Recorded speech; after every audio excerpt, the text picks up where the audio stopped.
बहन जी का सबसे तपोबल स्थान कोई है तो केवल बिजनौर है।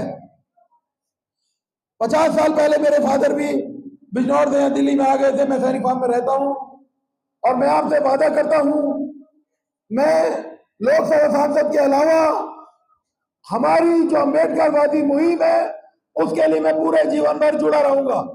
दोस्तों, अगर आपको भी लगता है कि लोकसभा चुनाव 2024 में मायावती को होना चाहिए प्रधानमंत्री का चेहरा, तो आप अभी इस वीडियो को लाइक, चैनल को सब्सक्राइब करके रख लीजिए और कमेंट में जय भीम जरूर लिखिएगा। आपका जो भाई है दक्षिण दिल्ली से ही है, सैनिक फार्म मेरा रिहाइश है और पिछले 50 साल से हम लोग दक्षिण दिल्ली में हैं। दक्षिण दिल्ली के हालात किसी से छुपे नहीं हैं। आज से 12 साल 13 साल पहले यहां पर शीला दीक्षित जी ने एक प्रोग्राम किया था जिसमें लोगों को यही कहा था कि जिस प्रकार से आप यहां पर कॉलोनी को एक्सपेंशन करते जा रहे हैं, वो किसी को लोकल आदमी को नहीं कहा था, केवल जो भूमियों को रोज के रोज कब्जा करना और उनके ऊपर नए नए प्लॉटों का आवेदन करना और मूलभूत समस्याओं को भूल जाना। जिस प्रकार आज यहाँ पर बिजली की समस्या है जो कि केजरीवाल जी के हाथ में है। केजरीवाल जी कहते हैं हमने 200 यूनिट फ्री करे, मगर ये सब झूठ है। 40-50 हजार के बिल एक बिल्डिंग के आ रहे हैं और जिनका बेचारों का छोटा मोटा जो मकान मालिक हैं वो सारे बहुत ज्यादा परेशान हैं। जिस प्रकार की गलियों मोहल्लों की हालत है यहाँ पर, पूरी दक्षिण दिल्ली में यही हाल है। मैं तुगलकाबाद और बदरपुर की विधानसभा को भी कवर करके आया हूँ, वो भी इसी प्रकार से इन लोगों के हाथों ठगी गई हैं। शिक्षा के नाम पर स्कूल नहीं है, टीचर नहीं है, सैलरी देने के लिए पैसे नहीं है, दोनों का नूरा कुश्ती का खेल चल रहा है। मैं चाहता हूं कि आम आदमी पार्टी और भारतीय जनता पार्टी, इन दोनों पार्टियों का बाइकआउट करिए। और बहन मायावती जी का मैं कैंडिडेट हूं, मैं वेल क्वालिफाइड आदमी हूं, सब कुछ जिंदगी भर पूरा अपना, मेरे सब लोग साथ, सारी जनता मेरे साथ है और जनता से भी निवेदन है कि इनका बाइकआउट करके और बहन मायावती जी को बहुत मजबूती के साथ यहाँ पर आप मजबूती से वोट जिताइए। और मुझे ये 17-18 लाख वोट है, ये बहन मायावती की झोली में डालिए, ताकि आपको इस इलाके की मैं आपको श्योरिटी देके जा रहा हूं कि पहले दिन से ही, जीतने के पहले दिन से ही मैं यहाँ पर काम शुरू कर दूंगा। अभी आचार संहिता लगी हुई है, मैं आज भी अधिकारी को कह सकता हूं, मगर आप गांव के 10 लोग ऐसे चुन लेना जो सीधे के सीधे अधिकारियों से संपर्क करेंगे और किसी तरह की कोई परेशानी आएगी तो मैं उनसे बात करूंगा। देखिए, खाली बैठे बैठे काम नहीं होता। जिस प्रकार यहाँ से लोगों ने वोट ली और अपने घर में जाके बैठ गए, वो केवल और केवल जो यहाँ की मूलभूत समस्याओं के ऊपर जो पैसा है वो अपने अकाउंटों में भरे जा रहे हैं और यहाँ पर मूलभूत समस्याएं यूं की तो बनी हुई है। खासकर ये जाटो मोहल्ला कहीं भी है, हमारे लोगों को प्रताड़ित किया जा रहा है, मुस्लिम मोहल्लों को प्रताड़ित किया जा रहा है और तो और ये पंडितों का मोहल्ला बेचारी ये भी प्रताड़ित है। ये सरकारें ये नूरा कुश्ती का खेल खेल रही है, चाहे मोदी की सरकार है चाहे केजरीवाल की सरकार है। आप जो और बल्कि मजे की बात यह है कि कांग्रेस के जो वोटर है वो बेचारा ठगा गया है, वो आम आदमी को वोट करना नहीं चाहता। वो सब लोग हमारे साथ हैं। इस बार कांग्रेस का वोट भी बहुजन समाज पार्टी को डलने जा रहा है। तो बहुत मजबूती के साथ मैं चुनाव लड़ रहा हूँ। मेरी थोड़ी बात को ज्यादा समझिए, समय चुनाव में बहुत कम है, अपने अपने इलाके में जाइए और सबको मेरा हाथ जोड़ के निवेदन है, मैं आपसे वादा करके जा रहा हूँ, अगर मेरा वादा दरअसल फेल हो तो मेरा ओखलैंड एरिया में बड़ा दफ्तर है, आप वहां के मुझसे सीधा संपर्क कर सकते हैं। मैं बहन मायावती जी के कहने पर इस दक्षिण दिल्ली लोकसभा को प्रत्याशी के रूप में जो बहन जी ने भेजा है, इसके बारे में पूरे महिपालपुर में आप सब भाई जाकर अपना परचम लहरा दो कि आपकी हमें किसी की जरूरत नहीं। हमारा अपना प्रत्याशी अब्दुल बासित, जो कि हर लोग पूरी लोकसभा में एक एक गांव में जाकर, एक एक चौपाल में जाकर गरज रहा है, शेर की तरह गरज रहा है।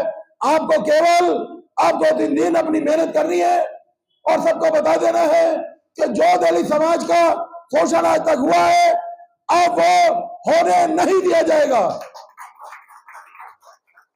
बहन मायावती जी से सीखकर हमने बहुत कुछ, मेरे कदम वगैरह मोहम्मद गाजी साहब ऑलरेडी 3-4 बार एमएलए रहे हैं बिजनौर से, मैं बिजनौर का रहने वाला हूं। बहन जी का सबसे तपोबल स्थान कोई है तो केवल बिजनौर है। 50 साल पहले मेरे फादर भी बिजनौर से दिल्ली में आ गए थे। मैं सैनिक फार्म में रहता हूं और मैं आपसे वादा करता हूं, मैं लोकसभा सांसद के अलावा हमारी जो अम्बेडकरवादी मुहिम है उसके लिए मैं पूरे जीवन भर जुड़ा रहूंगा।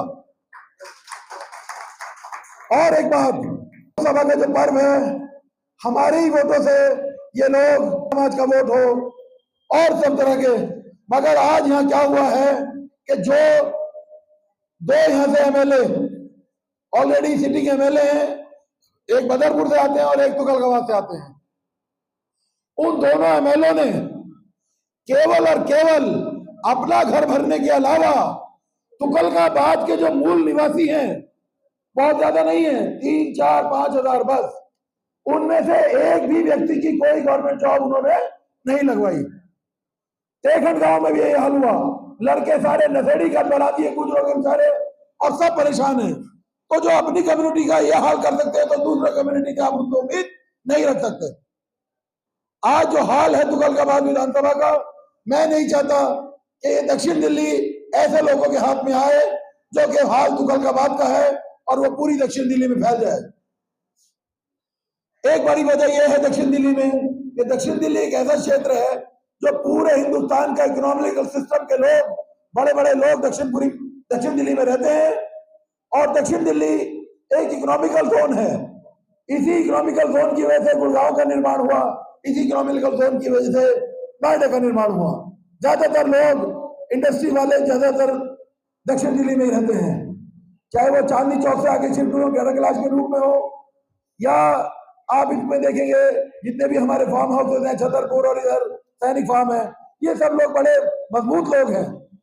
वो भी नहीं चाहते अंदर से कि कोई ऐसा नेता है जो उनकी जमीनों पे कब्जा करे और माफियागर्दी चालू करे और पूरी दक्षिण दिल्ली का हाल ये बना दे।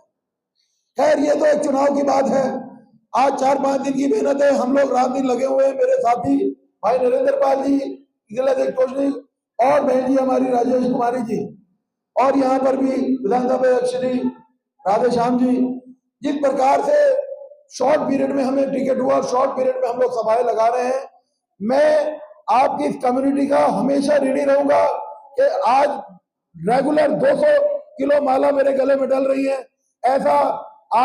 ऐसा ना तो मैं कभी इतनी इज्जत पाई है और ना मैं भविष्य में पा सकूंगा, क्योंकि ये समाज सबका इज्जत करना जानता है। अपने एक सभ्य समाज है, मुस्लिम समाज भी हमारा सभ्य है और ये दलित समाज भी सभ्य है। केवल और केवल दोनों मिलकर अगर मेहनत कर लें तो हमें बहन मायावती जी का परचम लहराने से पूरे हिंदुस्तान में कोई नहीं रोक सकता। बहन मायावती जी आज 30 करोड़ मुस्लिम कम्युनिटी और करीब 30 करोड़ जो कि भारत के मूल निवासी हैं, जो कि दलित समाज से आते हैं, इनका पूरे उत्तर से लेकर दक्षिण तक और दक्षिण पश्चिम तक हर 5-10 किलोमीटर पर इनके अपने अपने मूल गांव हैं, जिनकी जमीनों का किस प्रकार से दूसरे लोगों ने फायदा उठाया और जो मूल निवासी थे वो आज परेशान है, और जो बाहर से आर्यव्रत और इस तरह के लोग आए आज वो हमारे ऊपर शासन कर रहे हैं। तो 3% लोग शासन कर रहे हैं और उसमें भी केवल और केवल गुजराती हमारे ऊपर शासन कर रहे हैं। हिंदुस्तान के प्रधानमंत्री का लोग केवल और केवल गुजरात से है, ना तो हमारे स्वर्ण समाज ब्राह्मणों से है। उन्होंने ब्राह्मणों का उत्तर प्रदेश में इतना कत्लेआम किया है, इतने इनकाउंटर्स करे हैं। क्या आपको आज तक ये प्रतीत है कि कभी ब्राह्मण किसी को मार सकता है?